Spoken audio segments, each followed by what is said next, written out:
Oi, you. It's time for another episode of Dorothy and the Dealer. Let's tune into the conversation.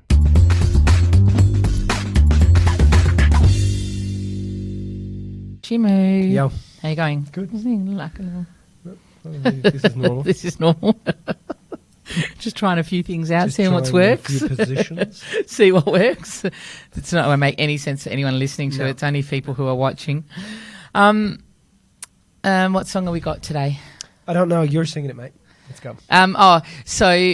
Yesterday, Yeah. I sing to the kids, have I told you lately that I love you? And I sing it like that because I sing it like I said. Lola goes, is that actually a song? She said to me yesterday. I went, yeah. So I played a Van Morrison version of it, and she went, oh, that's really bad. She said, your version's better. And then I showed her Rod Stewart. She goes, oh, no. She said, your version's better. It was an Elvis song, wasn't it? I don't know. Have I told? No. It was Van Morrison, I'm sure, that sang it, right. yeah. Did you know I used to play jockey back fights with his brother? Oh, my God. Are you name-dropping again? No, I did. Yeah. Did you? Yeah. Okay, whatever. I did. It's so exciting. Yeah, I did. I'm just saying. Van Morrison's fucking Anyway, but it's just funny how she's like, is that an actual song? I'm like, yeah. Lexi and I will sing it occasionally. Have I told you lately that I love you? How you going living with me at the moment? How's it going? It's you moved in. There you go. Yeah, it's a lot. It's a lot for me as well. It is not. You love me being there. Well, I can't walk around in my jocks very often. The girls were like, Dad, put some clothes on. You're walking around in your jocks. I'm like, Millsy's fucking seen me in my jocks my whole fucking life. 25 years. We're not 25 years yet, mate. Yeah, I don't know if I'm going to last another 5. Quarter of a century. Yeah. What are we talking about today? I've no fucking idea. We're talking about fear and control. Oh, yeah, because we talked a little bit about that on one of the... fear and control. We talked a bit about that on one of the stories on Instagram, and people were like, a lot of people were asking about how they related fear and control and the difference between control and power and stuff like that. And I think it's a good topic to talk about. So you want to start? Yeah, I think I'd like to probably start backwards. Maybe start from the that's word not new. Powerful, right? So I think... That was funny, by the way, but no one laughed. It's okay. Yeah, it's not much of an audience here. I think powerful people, the thing I want people to understand about what power is, power and control are mutually exclusive. They're two completely different things. Powerful people have a sense of knowing, they have a sense of understanding of who they are and what they bring to the table of life. If the table of life is a negotiation and it's a business deal, which it kind of is, powerful people have an understanding of who they are, what they bring to the table. They have an understanding of their value. They have an understanding of what they want in return for that. And it's funny that you should talk about this because I was dealing with an employee today of one of my other companies, and this guy what was happening was he had clients coming in and he wasn't wanting to upset them. So what he would do is he was saying to me, I can't do this work on the client's product, and I have to charge less for it because even though the cost to fix the product is more than the cost of the product itself. And he said, all I'm going to do is if I don't charge less for it, like if it takes me 3 hours, I'm only charging for 1 hour. If I don't charge less for it, then they're going to never come back again. They're going to feel ripped off and da-da-da-da-da. And I said, but your power lies in your intention of what you're saying there. I understand that you're trying to help the client, right? And you want to do the right thing, yeah. But do you see that you're not helping the client? You're not doing the right thing because you're not being transparent with them. They know there's only so many times they can do that and get away with bringing the product in and you charging them and undercharging them. And eventually, what they're going to they will subconsciously know that they are taking from you and they're stealing from you when they do that because they know that you've spent 3 hours on it. They know how much time and energy and work went into it. But they also know that you don't have the self-worth to be able to charge accordingly for the time and energy that you're putting into something. So I said, you're better off to just be transparent right from the beginning. Stand in your power. Say, hey, Mrs. Jones, you know what? I can fix this for you. It's going to take me 3 hours. That's going to be a total charge of $360. Or 2 hours. That's going to be a total charge of $360. Or we can, which is more than the product's worth itself. It's only worth $100. Or what we could do is we could go over here and look at a new, more advanced product, and that way you're going to get more life out of it. You're going to feel safer on it, etc., etc., etc. And it took him a bit to get it, but in the end, he realised that when we're powerful, we're transparent, we understand who we are, we stand in our self-worth, we understand what we bring to the table in terms of service, and we get met with the same thing. We get met with appreciation as opposed to not. So being powerful is an understanding and a knowing of who you are, right? And also I say often responsibility is the greatest form of empowerment because you're not looking out there for anything. You understand that everything resides within yourself, right? So powerful is a sense of knowing. It's a sense of true alignment with who you are. And the difference between power and control is that control is based on fear, right? So when you're controlling instead of powerful, you're trying to go fix out here. And what he was trying to do in this case, he was trying to control the situation because he was afraid of the pushback. When you're powerful, you're not afraid of the pushback because you're very clear about the outcome either way, right? Well, you're afraid of he's afraid of the condemnation, and he gets the condemnation anyway. The condemnation turns up in me. The condemnation turns up in ways that he doesn't want. So all it was trying to do was get him to step up into who he is. And like I said to him, you're extraordinary at what you do, mate. You're very, very good at what you do. That's why we took you on, because you're good at it. But you have to understand, I'm not here to declare your worth. You're here to declare your worth. And when you declare your worth, clearly with the client, they'll feel more appreciative. And if they're not meant to come back, they're not meant to come back. If they're meant, if you know they're the sort of client that's going to say fuck you, then they're going to say fuck you at some stage. So you're best to just get them to say fuck you up front now and move on. Do you know what I mean? So then that control, and the reason that people control is because they're afraid. And the reason that they're afraid is because they're not clear, right? Because when you're 100% clear, you're 100% powerful. Clarity leads to power. So when you're 100% clear, you're 100% powerful because you know the measure of who you are. You understand what you bring to the table. You understand the measure of yourself. You understand what you're bringing to the table. And once you're clear like that, you can be powerful. So when you see somebody that's in control and they're trying to control the situation outside of themselves, firstly, it's based on fear. And that's based on the fact that they are not clear with who they are. Right? So another thing I've been saying recently, and I think this is also important, is we control what we don't trust.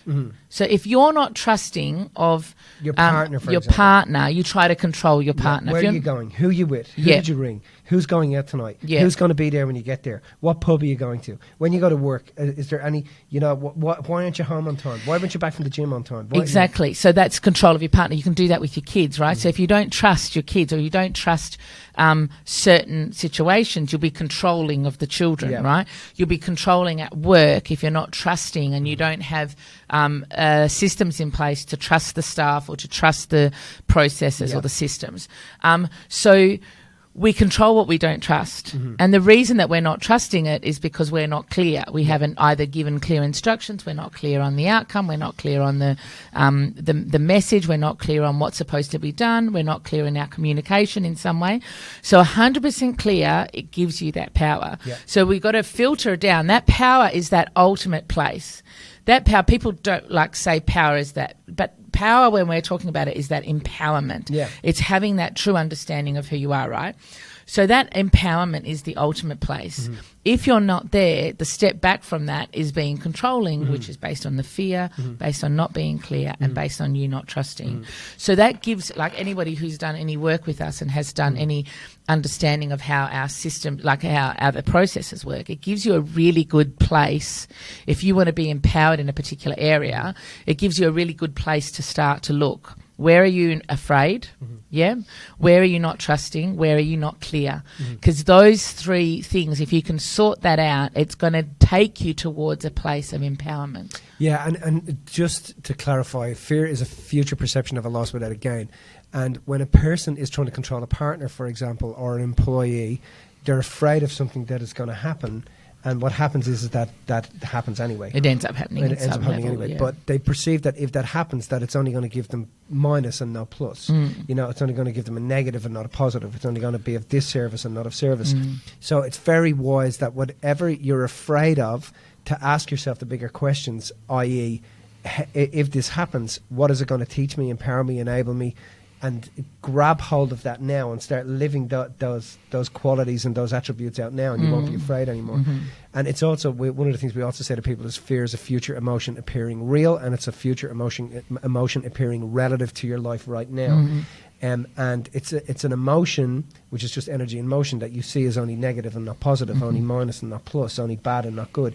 So if you ask yourself, okay, if this happens, what is it going to give me? How is it going to teach me? How is it going to empower me? How is it going to enable me? Then you won't be afraid anymore.